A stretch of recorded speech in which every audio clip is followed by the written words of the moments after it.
राधे राधे मेरे प्यारे भाइयों, बहनों, माताओं व बंधुओं, संस्कार की बातें चैनल में आपका स्वागत है। बंधुओं, आज मैं आपको सुनाने जा रही हूँ राधा अष्टमी व्रत कथा, पूरन, पूजा विधि और राधा अष्टमी का महत्व क्या है। बंधुओं, आप सभी को राधा अष्टमी की बहुत बहुत शुभकामनाएं। राधा रानी आपकी सभी मनोकामनाएं पूरी करें। बंधुओं, यदि आपने YouTube चैनल संस्कार की बातें अब तक सब्सक्राइब नहीं किया तो जरूर करें और बेल आइकन दबाना ना भूलें, ताकि आपको हमारी आने वाली सभी वीडियोस की नोटिफिकेशन सबसे पहले हो सके। बंधुओं, राधा अष्टमी कृष्ण जन्माष्टमी के ठीक 15 दिनों के बाद आती है। कृष्ण जन्माष्टमी भादो मास के कृष्ण पक्ष की अष्टमी तिथि को होती है, तो राधा अष्टमी भादो मास के शुक्ल पक्ष की अष्टमी तिथि के दिन होती है। इस दिन राधा रानी के जन्म स्थल बरसाना सहित पूरे ब्रिजभूमि में उत्सव मनाया जाता है। देश के सभी भागों में श्रद्धालु इस दिन व्रत रखते हैं। राधा रानी को लक्ष्मी जी का अंश माना जाता है, जो भगवान श्री कृष्ण की लीला में सहयोग करने के लिए प्रकट हुई थी। ऐसी मान्यता है कि राधा जी के जन्मदिन यानी भाद्र शुक्ल पक्ष की अष्टमी से कृष्ण पक्ष की अष्टमी तक जो कोई राधा रानी की पूजा करते हैं, राधा मंत्रों का जप करते हैं, उन पर कुबेर और देवी लक्ष्मी की खास कृपा बनी रहती है। उन्हें कभी गरीबी छू भी नहीं सकती, क्योंकि राधा अष्टमी से लक्ष्मी जी का 16 दिन का व्रत भी रखा जाता है, जो आसुज मास के कृष्ण पक्ष की अष्टमी तिथि तक चलता है। राधा रानी की पूजा और व्रत को लेकर भविष्य पुराण और नारद पुराण में बताया गया है कि अनुराधा नक्षत्र में दोपहर के समय भाद्र शुक्ल अष्टमी तिथि को इनकी पूजा मनोकामना पूर्ण करने वाली होती है। राधा अष्टमी की पूजा विधि: सुबह सबसे पहले स्नान आदि से निवृत्त हों और सूर्य भगवान को जल देकर राधा रानी की पूजा और व्रत का संकल्प लें। पूजा स्थान में एक चौकी पर लाल वस्त्र बिछाकर चौकी के मध्य में राधा रानी के संग श्री कृष्ण भगवान की प्रतिमा या तस्वीर स्थापित करें। फूल, अक्षत, चंदन, लाल चंदन, सिंदूर, रोली, सुगंध, धूप, दीप, फल, खीर, मिठाई सहित राधा रानी और भगवान श्री कृष्ण की पूजा करें। राधा रानी के मंत्र ओम ह्रीम श्रीम राधिकाय नमः का यथासंभव जप करें। राधा रानी की पूजा दोपहर के समय की जाती है। पूजा के बाद व्रत रखा हो तो एक ही समय भोजन करें। अगले दिन ब्राह्मणों को भोजन करवाकर दक्षिणा दें और सुहागिन स्त्रियों को सुहाग सामग्री भेंट करें। इसके बाद भोजन करके व्रत पूर्ण करें। बोलो राधा रानी की जय हो। राधा अष्टमी व्रत की कहानी। राधा माता गोलोक में श्री कृष्ण के साथ रहती थी। एक बार कृष्ण भगवान को गोलोक में राधा रानी कहीं नजर न आई। कुछ देर बाद कन्हैया अपनी सखी विरजा के साथ घूमने चले गए। यह बात जब राधा रानी को मालूम हुई तो उन्हें गुस्सा आया और वो सीधे कन्हैया के पास पहुंची। वहां पहुंचकर उन्होंने श्री कृष्ण को काफी भला बुरा कहा।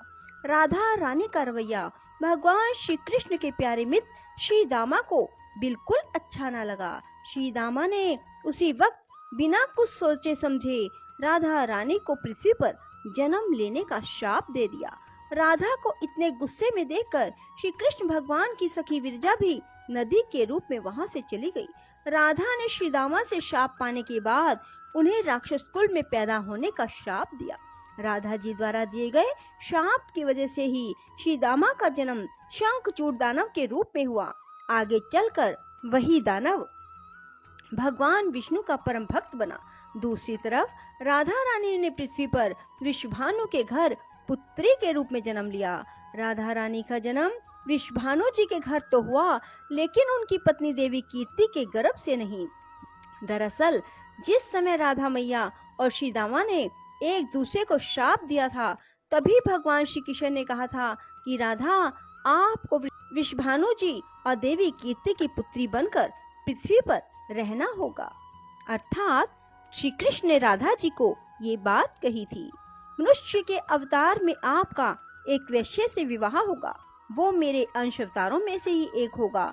इस तरह आप पृथ्वी पर भी मेरी ही बनकर रहेंगी, परंतु हम दोनों को बिछुड़ने का दुख सहना होगा। इसके बाद कृष्ण भगवान ने राधा जी को मनुष्य योनि के रूप में जन्म लेने की तैयारी करने के लिए कहा। संसार के सामने वृषभानु जी की पत्नी गर्भवती हुई। जिस तरह एक बच्चा दुनिया में आता है, ठीक वैसे ही देवी कीर्ति का भी प्रसव हुआ, लेकिन वास्तव में राधा माता का जन्म देवी कीर्ति के गर्भ से नहीं हुआ था। भगवान की माया से उनके गर्भ में वायु भर गई थी। देवी कीर्ति ने उसी वायु को जन्म दिया। इस दौरान उन्हें प्रसव पीड़ा हो रही थी और वहां राधा माता के रूप में एक प्यारी सी कन्या ने जन्म लिया। भाद्र मास के शुक्ल पक्ष की अष्टमी के दिन राधा मैया का धरती पर जन्म हुआ। तभी से हर साल इस दिन को राधा अष्टमी के रूप में मनाया जाता है। बंधुओं, कहा जाता है क्रोध एक बुराई है, क्रोध का जवाब क्रोध में देने से बातें और बिगड़ जाती हैं। इस कारण कई दुविधाओं का सामना करना पड़ सकता है। इसलिए हर मनुष्य को अपने क्रोध पर नियंत्रण रखना चाहिए। बंधुओं, यदि आपको हमारी वीडियो पसंद आए तो इसे लाइक करने के साथ साथ शेयर अवश्य करें। बोलो राधा रानी की जय, कृष्ण भगवान की जय। राधे राधे, जय श्री कृष्णा। राधा कवच। पार्वती जी ने कहा, हे कैलाशवासिन, भक्तों पर अनुग्रह करने वाले हे प्रभु, श्री राधिका जी का पवित्र कवच मुझको सुनाओ।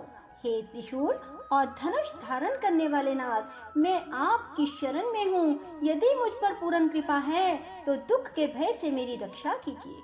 श्री शिव जी बोले, हे गिरिराज कुमारी सुनो, यह प्राचीन कवच तुमको सुना रहा हूँ, जो बड़ा पवित्र है, संपूर्ण पापों को हरने वाला, सब प्रकार से रक्षा करने वाला, सुख भोग मोक्ष का साधन, श्री श्याम सुंदर की भक्ति का देने वाला।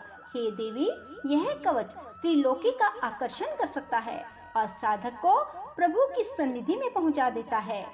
यह सभी शत्रुओं को डराने वाला, सर्वत्र विजय प्राप्त कराने वाला, सभी प्राणियों की मनोवृत्तियों को हराने वाला है। इस कवच के पढ़ने से सदा ही आनंद रहता है। सालुक्य, सृष्टि, समीप्य, सायुज्य, चारों ही प्रकार की मुक्ति प्राप्त हो जाती है। अनेकों राजसूय और अश्वमेध यज्ञों का फल प्राप्त होता है। इस कवच के बिना यदि कोई केवल श्री राधा मंत्र को जपे तो उसे उसका फल नहीं मिलता और पद पद पर विघ्न बाधाएं उपस्थित होने लगती हैं। श्री राधा कवच का मैं ऋषि हूँ, अनुष्टुप छंद है, श्री राधा देवता है, राम बीज और राम ही कीलक है, धर्म, अर्थ, काम और मोक्ष इन सब में इसका विनियोग किया गया है।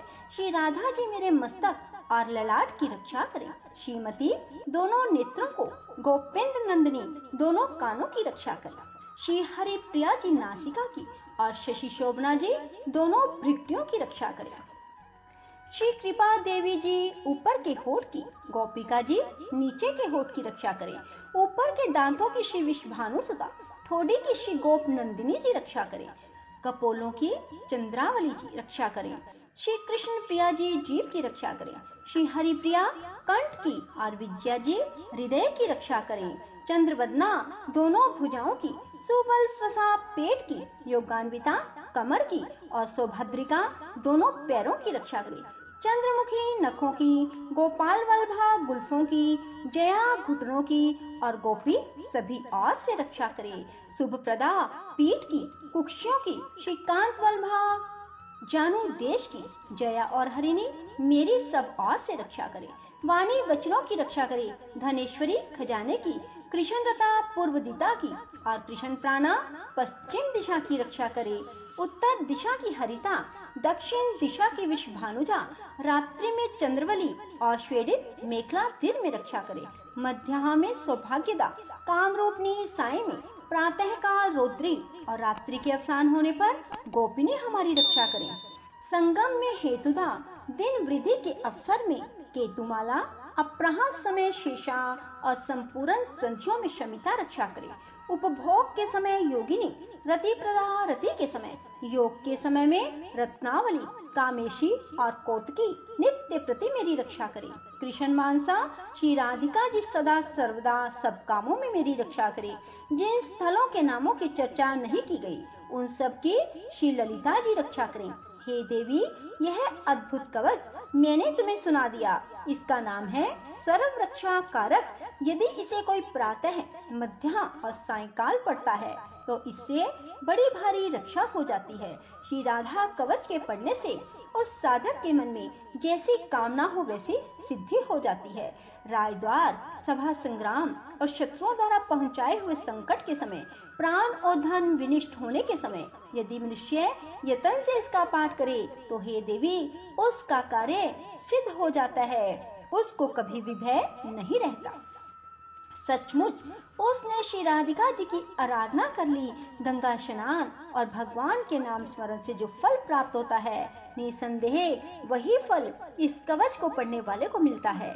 हल्दी, गोरोचन, चंदन से भोजपत्र पर इस कवच को लिखकर जो कोई मस्तक, भुजा या कंठ में बांध ले, हे देव देवेशी, वह हरि के समान हो जाता है।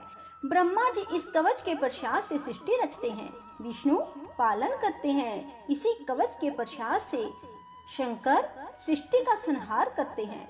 यह कवच उन्हीं विशुद्ध वैष्णवों को देना चाहिए जिनमें वैराग्य आदि गुण हो और जिनकी बुद्धि व्यग्र ना हो, नहीं तो अनअधिकारी को देने वाला स्वयं नष्ट हो जाता है। इसमें किसी प्रकार का संदेह नहीं करना चाहिए।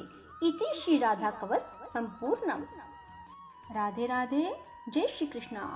बंधुओं, यदि आपको हमारा ये स्तोत्र पसंद आए तो इसे लाइक करने के साथ साथ शेयर भी जरूर करें और कमेंट बॉक्स में राधे राधे लिखना ना भूलें। बोलो राधा रानी की जय हो।